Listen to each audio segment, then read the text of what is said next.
everybody, welcome to Learn with Mamta.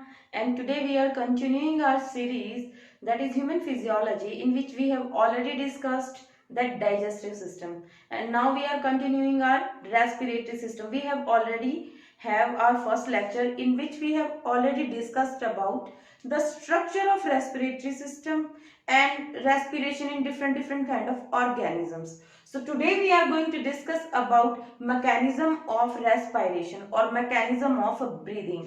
कैसे हम सांस लेते हैं, ये सबको पता है, हर किसी को पता है कि सांस ऑक्सीजन अंदर लेना और कार्बन डाइऑक्साइड बाहर निकालना, दैट इज रेस्पिरेशन. सो बस कुछ टर्म्स हैं वो हमें अच्छे से याद कर लेनी है, जिससे कि हमारा सारा चैप्टर बिल्कुल आराम से निकल जाएगा. ठीक है, आज हम ज्यादा लिखेंगे नहीं, बिल्कुल आज समझने का काम है कि कैसे ये प्रोसेसेस होती है. हमने ऑलरेडी डिस्कस कर लिया था रेस्पिरेटरी सिस्टम का जो स्ट्रक्चर है, बट एक बार फिर से हम इसको देख लेते हैं. ये नेजल कैविटी है, नोस्ट्रिल्स है, ठीक है, ये माउथ है, this is pharynx, this is लैरिंग्स, this is also called voice box, trachea, and these are bronchioles. These two are bronchi. This is bronchiole, this is alveoli, main site of exchange of gases, and these two are lungs. ठीक है, ये हमने पढ़ लिया था. अब हमें ये पता करना है कि कैसे रेस्पिरेशन का प्रोसेस होता कैसे है. ठीक है, ब्रीदिंग की इसमें इंपॉर्टेंट दो प्रोसेसेस होती हैं. First one is inspiration, second one is expiration. ठीक है, inspiration means inhalation of those gases, अंदर सांस के साथ हमें गैसों को अंदर लेना, दैट इज कॉल्ड इंस्पायरेशन. और एक्सपायरेशन मतलब बाहर निकालना, एक्सपेल आउट करना उन गैसेस को, वो कहलाता है एक्सपायरेशन. तो ये सब होता कैसे है. ठीक है, तो एक लिमिट में ही गैस अंदर आनी चाहिए, वो एक लिमिट तक ही आती है, तो वो सब कैसे होता है वो सब हम डिस्कस करेंगे. जो इंस्पायरेशन और एक्सपायरेशन की प्रोसेस है उसमें टू थिंग्स बहुत ही ज्यादा इंपॉर्टेंट रोल प्ले करती हैं. One are intercostal muscles and diaphragm. जो ये वाला स्ट्रक्चर दिख रहा है हमें, ये इसको हम बोलते हैं डायफ्राम. ये मस्कुलर स्ट्रक्चर है, और these internal intercostal muscle and external intercostal muscle. Intercostal muscle क्या होती है, जैसे ये रिब केज होता है, हमने देखा था ना, ये अब हमने टीएस काटा हुआ है, ठीक है, सॉरी एलएस लॉन्गिट्यूडनल सेक्शन काटा हुआ है, तो इसमें ये रिब्स कट गई, वरना रिब्स ऐसे करके ये रिब्स आती है ना, लंग्स को कवर करती हैं रिब्स, और यहाँ पे बीच में स्टर्नम के साथ आके जुड़ जाती हैं. ठीक है, इन रिब्स के बीच में अंदर की साइड और बाहर की साइड मसल्स होती हैं, जिनको हम बोलते हैं इंटरकोस्टल मसल्स. इंटरकोस्टल मसल अंदर की साइड होगी, उनको बोलेंगे इंटरनल इंटरकोस्टल मसल, और जो बाहर की साइड होगी उनको हम बोलेंगे एक्सटर्नल इंटरकोस्टल मसल्स.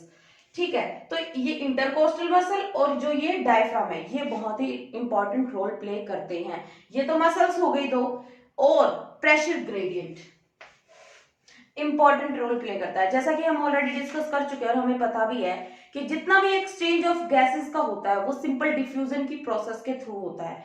डिफ्यूजन आप सबको पता है, हायर कंसंट्रेशन से लोअर कंसंट्रेशन की तरफ जाता है. ठीक है, तो जो प्रेशर क्या होता है, pressure gradient, gradient means difference, difference जो प्रेशर के अंदर होता है वो क्रिएट करता है इंस्पायरेशन और एक्सपायरेशन की प्रोसेस को. So diaphragm and intercostal muscles plays a key role in this process of respiration. ठीक है, और जो ये प्रेशर ग्रेडियंट है इसको मेंटेन करने, प्रेशर ग्रेडियंट मींस प्रेशर का जो डिफरेंस है outside of the body and inside of the body. जो एटमॉस्फेयर में जो गैसेस का जो प्रेशर है उसमें डिफरेंस है, और अंदर जो गैसेस है उनमें डिफरेंस है. तो उस ग्रेडियंट को मेंटेन रखने में भी डायफ्राम और इंटरकोस्टल मसल्स बहुत ही इंपॉर्टेंट रोल प्ले करते हैं. अब वो कैसे प्ले करते हैं, इंस्पायरेशन की प्रोसेस को देखते हैं. मैं कह रही हूँ आज ज्यादा लिखने का काम नहीं, सिर्फ समझने का ही काम है. इंस्पायरेशन में क्या होता है, जो डायफ्राम है, ठीक है, डायफ्राम कॉन्ट्रैक्ट हो जाता है. कॉन्ट्रैक्ट हो जाने से इसका स्पेस कम हो जाता है, यानी कि ये थोड़ा इस टाइप का स्ट्रक्चर हो जाता है, फ्लैटन हो जाता है ये.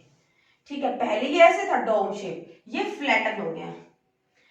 जो ये आउटर एक्सटर्नल इंटरकोस्टल मसल्स है, रिब्स के जो बाहर की साइड है वो कॉन्ट्रैक्ट होंगी, तो रिब्स को वो अपने साइड खींच लेंगी। यानी कि जो थोरेसिक कैविटी है, मैंने आपको बताया था ना, जैसे ये लंग्स है, आगे से तो ये रिब्स और स्टर्नम से ढके रहते हैं, पीछे से ये वर्टिब्रल कॉलम से ढके रहते हैं, साइडों में भी वो रिब केज आ जाता है, और नीचे होता है diaphragm. Completely tightly packed structure है ये। ठीक है, अब डायफ्राम नीचे था वो कॉन्ट्रैक्ट हो गया, तो नीचे स्पेस हो गया। ओके, थोरेसिक कैविटी के एक्सटर्नल इंटरकोस्टल मसल्स कॉन्ट्रैक्ट हुए, तो यानी कि वो स्पेस हो गया। तो जो थोरेसिक कैविटी के अंदर जो स्पेस था, जो वॉल्यूम था, वो इंक्रीज हो गया। यानी कि अगर डायफ्राम ऐसा हो गया तो लंग्स को एक्सपेंड होने के लिए स्पेस मिला। ठीक है, इंटरकोस्टल मसल्स कॉन्ट्रैक्ट हुए तो ये जो थोरेसिक चैम्बर है इसमें वॉल्यूम बढ़ गया, यानी कि एयर अंदर आने के लिए स्पेस भी तो होना चाहिए, तो लंग्स के पास स्पेस आ गया बहुत सारा, जिससे क्या हुआ कि वॉल्यूम तो हो गया इंक्रीज, यानी कि स्पेस इंक्रीज हो गया, और प्रेशर हो गया डिक्रीज। यहां पे प्रेशर हो गया डिक्रीज। प्रेशर डिक्रीज होने की वजह से जो बाहर प्रेशर है एयर का बाहर जो प्रेशर है वो ज्यादा है, यह कम हो गया। तो डिफ्यूजन की प्रोसेस में क्या होता है, gases moves from higher concentration to lower concentration. Higher बाहर प्रेशर ज्यादा है, अंदर कम है, तो air will run inside the body, वो अंदर आ जाएगी और फेफड़ों को भर देगी एयर। ठीक है, वो क्या हुआ, डायफ्राम की वजह से हुआ ना सब कुछ, ये कॉन्ट्रैक्ट हुआ, ये कॉन्ट्रैक्ट हुआ, स्पेस आ गया इनके अंदर, तो एयर अंदर की तरफ आ जाएगी। So that is what inspiration. Okay, incoming of air inside the lungs is called inspiration. ये किसकी वजह से होता है, डायफ्राम कॉन्ट्रैक्ट हो जाता है, इंटरकोस्टल मसल्स कॉन्ट्रैक्ट हो जाती हैं एक्सटर्नल वाले, जिससे कि थोरेसिक चैम्बर यानी कि जो लंग्स के जो थोरेसिक कैविटी है उसके अंदर स्पेस बढ़ गया, और उससे क्या हुआ, वॉल्यूम बढ़ गया। वॉल्यूम बढ़ने से क्या हुआ, प्रेशर डिक्रीज हो गया। एटमॉस्फेयर का प्रेशर ज्यादा है, लंग्स का प्रेशर कम है, एयर अंदर आ गई प्रेशर को इक्विलिब्रियम में करने के लिए, अंदर आ गई, एल्वोलाई के पास एयर ज्यादा हो गई। This process is called inspiration. ठीक है, इस प्रोसेस को हम बोल रहे हैं इंस्पायरेशन। अब नेक्स्ट आते हैं हम एक्सपायरेशन में। जो एक्सपायरेशन है वो एग्जैक्टली इसके अपोजिट है। ठीक है, एक्सपायरेशन प्रोसेस में क्या होगा, जो डायफ्राम है वो रिलैक्स हो जाएगा। अब डायफ्राम रिलैक्स हो गया तो ये वापस इसी पोजीशन में जाएगा, पर और हायर चला जाएगा थोड़ा सा। ठीक है, डोम शेप, डायफ्राम ऐसे हो गया। ठीक है, जो ये इंटरकोस्टल मसल्स है, जो मैंने बताया ना आपको, ऐसे ये रिब केज आ गया। ठीक है, ये रिब केज है ना, रिब्स होती हैं, ये केज के अंदर हमारे लंग्स हैं। ठीक है, ये स्टर्नम से जुड़ी रहती हैं। तो जो ये इंटरकोस्टल मसल्स है ये रिलैक्स हो गई। रिलैक्स होने से क्या हुआ, नीचे से ऐसे लंग्स थे, नीचे डायफ्राम था, ये रिलैक्स हो गया तो ये ऊपर चढ़ गया, तो यानी कि जो अंदर का स्पेस था वो कम हो गया, और एयर इनमें ऑलरेडी भरी हुई है, तो और ज्यादा स्पेस, और ज्यादा प्रेशर फील करने लगे ये। ठीक है, जो इंटरनल कोस्टल मसल हैं, जो इंटरकोस्टल मसल्स हैं, वो भी रिलैक्स हो गए, जिससे क्या होगा कि जो थोरेसिक चैम्बर में जो वॉल्यूम था वो कम हो गया। एक्सपायरेशन की प्रोसेस में क्या होगा, एक्सपायरेशन की प्रोसेस में वॉल्यूम डिक्रीज हो गया। वॉल्यूम डिक्रीज कैसे हुआ, क्योंकि डायफ्राम रिलैक्स हो गया, इनको जगह ही नहीं मिली, ये भी एकदम से ऊपर से दब गए, तो ये फिर से एयर टाइट हो गए, ये जो लंग्स हैं हमारे, तो क्या हुआ, प्रेशर इंक्रीज हो गया, इनमें प्रेशर क्या हो गया, इंक्रीज हो गया। इंक्रीज होने की वजह से जो प्रेशर इंक्रीज हुआ है वो बाहर की प्रेशर से स्लाइटली ज्यादा हो गया, और ज्यादा होने की वजह से हायर टू लोअर कंसेंट्रेशन में जाएगा, तो जो एयर यहाँ पे फिलअप हुई है वो एक्सपेल आउट हो जाएगी लंग्स से आउटसाइड। आप लोगों को समझ में आई ये बात, हम एक बार फिर से रिवाइज कर देते हैं, जिससे कि हमारी पूरी प्रोसेस एकदम से क्लियर हो जाएगी। डायफ्राम था ये पहले इस पोजीशन पे, ये कॉन्ट्रैक्ट हो गया, अब ये पहले ऐसे था, कॉन्ट्रैक्ट हुआ तो ये ऐसे हो गया, स्पेस मिल गया, स्पेस मिल गया तो लंग्स एक्सपेंड हो गए, मतलब इनके पास पूरा स्पेस आ गया, ये चौड़े होकर बैठे हैं। ठीक है, internal coastal muscles, internal intercostal muscles, और आउट एक्सटर्नल इंटरकोस्टल मसल्स। ये जो होती है मसल्स रिब्स के साथ अटैच होती हैं, तो ये क्या होंगी, कॉन्ट्रैक्ट हो जाएंगी, जिससे क्या होगा कि एयर जो ये थोरेसिक कैविटी में वॉल्यूम ज्यादा हो जाएगा। ठीक है, वॉल्यूम ज्यादा होने की वजह से प्रेशर कम हो जाएगा। प्रेशर कम होने की वजह से जो एयर का प्रेशर है वो ज्यादा है, ज्यादा से कम की तरफ जाता है, तो इसलिए ये एयर अंदर आ जाएगी। एयर अंदर आने के बाद क्या होगा, जो डायफ्राम है वो रिलैक्स हो जाएगा। डायफ्राम रिलैक्स हो जाएगा तो ये वापस इनको ऊपर की तरफ धकेलेगा, और इधर से जो स्टर्नम है वो वापस रिलैक्स हो जाएगी, तो ये अपनी पोजीशन में आने की कोशिश करेगी। तो यानी कि जो अंदर थोरेसिक कैविटी के अंदर है वो प्रेशर बहुत ज्यादा हो जाएगा। ठीक है, क्योंकि नीचे से प्रेशर लग रहा है, ऊपर से प्रेशर लग रहा है, तो वॉल्यूम कम हो गया, यानी कि स्पेस कम हो गया, और प्रेशर ज्यादा लग रहा है, तो जिससे कि क्या होगा, यहाँ पे प्रेशर ज्यादा होने की वजह से, यहाँ पे प्रेशर कम होने की वजह से, यहाँ पे कम है, यहाँ पे ज्यादा है एक्सपायरेशन की प्रोसेस के दौरान, तो air is expel out of the body. ठीक है, this is all about the mechanism of breathing के बारे में। ठीक है, तो कुछ वॉल्यूम्स हैं, ठीक है, वॉल्यूम्स और कुछ टर्म्स है जो हमें पता होनी चाहिए कि एयर जब अंदर आती है तो कितना प्रेशर होना चाहिए, बाहर जाती है तो कितना होना चाहिए, और जो अंदर आते हैं उसको क्या बोलते हैं, बाहर जाते, कुछ टर्म्स हैं, उनको जब हम अच्छे से कर लेंगे तो हमारा एक्सचेंज ऑफ गैसेस, आगे हमें पढ़ना कि जो अंदर यहाँ पे एयर पहुंच गई है तो जो एक्सचेंज है ब्लड में और उसमें वो कैसे होगा। So that a healthy man can respire 12 to 16 times per minute. एक हेल्दी नॉर्मल इंसान है वो 12 से 16 बार रेस्पिरेशन की प्रोसेस को परफॉर्म करता है इन 1 मिनट। ठीक है, then respirometer, the assessment of pulmonary functions, यानी कि लंग से रिलेटेड जितने भी सांस लेना, सांस छोड़ना, इनको मेजरमेंट के लिए दैट इज इंस्ट्रूमेंट रेस्पायरोमीटर। ठीक है, वो बताता है ये सब। और एक और टर्म है that is respiratory quotient. Respiratory quotient क्या होता है, volume of CO2 evolved by में वॉल्यूम ऑफ ऑक्सीजन कंज्यूम्ड। ठीक है, अब कुछ टर्म्स हैं जो हमें बहुत अच्छी तरह से याद करनी पड़ेंगी क्योंकि इसमें क्वेश्चंस बहुत आते हैं। एनसीईआरटी में देखो वैसे ऐसा का ऐसा लिखा हुआ है, पर वही बात है, एनसीईआरटी की लैंग्वेज थोड़ी सी टफ पड़ती है, एक एक वर्ड का बहुत ही गहरा मीनिंग निकल के आता है, तो हम इनको डिस्कस करते हैं। आई होप आप लोगों को बहुत ही अच्छे से समझ में आएगा। First one is tidal volume. Tidal volume is the volume of air that we can inhale normally. जब हम नॉर्मल सांस लेते हैं और सांस छोड़ते हैं, जब जो वॉल्यूम हम यूज करते हैं that is tidal volume, that is of 500 ml होता है। ये नॉर्मली जब हम ब्रीद इन और ब्रीद आउट करते हैं।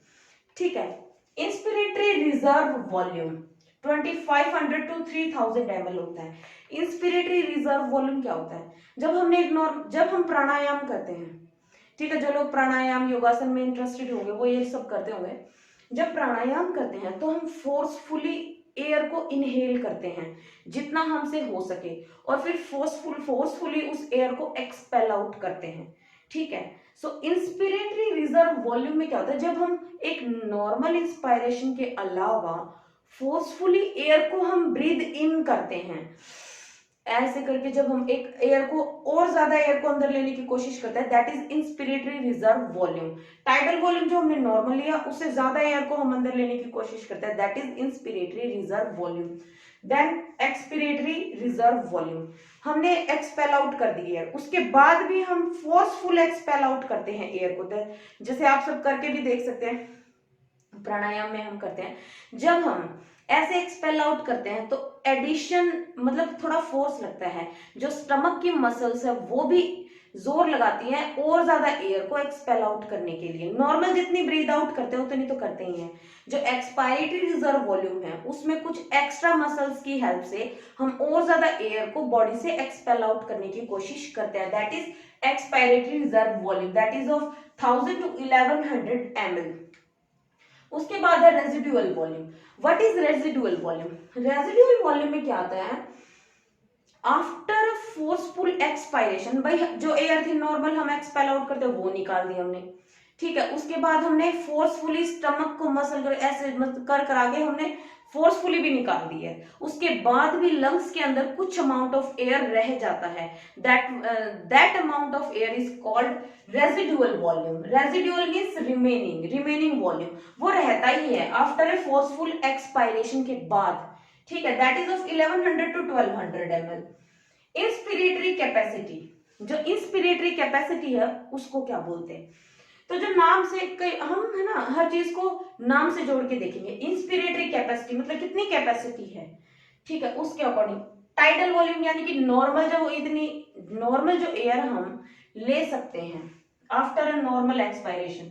एक नॉर्मल एक्सपेल आउट कर दी हमने एयर, नॉर्मल ब्रीथ इन कर रहे हैं, दैट इज टाइडल वॉल्यूम। और उसके बाद फिर फोर्सफुल भी इनहेल कर रहे हैं, so that is IVR, inspiratory reserve volume. ठीक है, ये दोनों मिलके क्या बनाते हैं? Inspiratory capacity. हम कितनी एयर को अंदर ले सकते हैं, that is capacity of inspiration. Expiratory capacity that is tidal volume plus expiratory reserve volume. Expel out normally कितनी एयर कर सकते हैं हम, और उसके साथ फोर्सफुली कितनी एयर हम हमारी बॉडी से निकाल सकते हैं, that is TV plus ERV।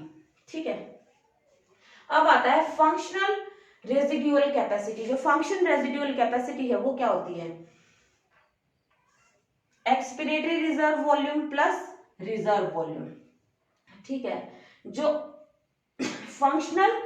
Residual capacity, जो फंक्शनल रेजिड्यूअल कैपेसिटी है वो क्या है कि एक्सपायरेटरी रिजर्व वॉल्यूम और जो रेजिड्यूअल वॉल्यूम जो रहता ही है बॉडी के अंदर, लंग्स के अंदर, उन दोनों को क्या बोलते हैं? FRC। नेक्स्ट हमारा vital capacity, VC। Vital capacity can breathe after a forceful expiration. एक फोर्सफुल एक्सपायरेशन कर दिया हमने, ठीक है, बिल्कुल प्राणायाम के दौरान हम ये सब प्रोसेसेस परफॉर्म करते हैं। ठीक है, तो जो एक्सपायरेटरी रिजर्व वॉल्यूम है, अब ऐसे थोड़ी ना कि हमने फोर्सफुली एक्सपेल आउट कर दिए तो अब हम नॉर्मल एयर थोड़ी ना अंदर ले सकते हैं। जितनी फोर्सफुली हमने की है, हमारे लंग्स को हमने खाली किया है, पहले तो उन लंग्स को नॉर्मल जितनी एयर होती है उतने से भरना पड़ेगा, so that is expiratory reserve volume. ठीक है, इंस्पायर करेंगे पहले, उस स्पेस को भरेंगे, फिर टाइडल वॉल्यूम मतलब जो नॉर्मल हम ब्रीथ इन करते हैं फिर वो एयर अंदर जाएगी, फिर इंस्पिरेटरी, फिर और ज्यादा फोर्सफुल एयर हम अंदर लेने की कोशिश करेंगे, that is inspiratory reserve volume. Expiratory reserve volume plus tidal volume plus inspiratory reserve volume, ये तीनों मिलकर क्या बनाते हैं? Vital capacity. ठीक है, then total lung capacity. Total lung capacity में क्या आता है? पहले तो आ गया RV। क्या RV क्या है? रेजिडुअल वॉल्यूम, जो हमेशा ही रहता है लंग्स के अंदर। फिर एक्सपिरेटरी रिजर्व वॉल्यूम, फोर्सफुल हम कितना एक्सपेल आउट कर सकते हैं। Inspiratory reserve volume that is inspiration हम फोर्सफुली कितनी कर सकते हैं। And tidal volume that is normal, हम कितनी नॉर्मली कितना ब्रीद इन और ब्रीद आउट कर सकते हैं। ठीक है, आप लोगों को ये ज्यादा इसमें कुछ करने की जरूरत नहीं है, आप लोग इसको बहुत ही अच्छे से करने की कोशिश करोगे तो आपको बहुत अच्छे से समझ में आएगा। ठीक, और इससे बाहर कुछ आएगा भी नहीं। So that's it for today. Hit that like button and please do subscribe my channel. Thank you so much.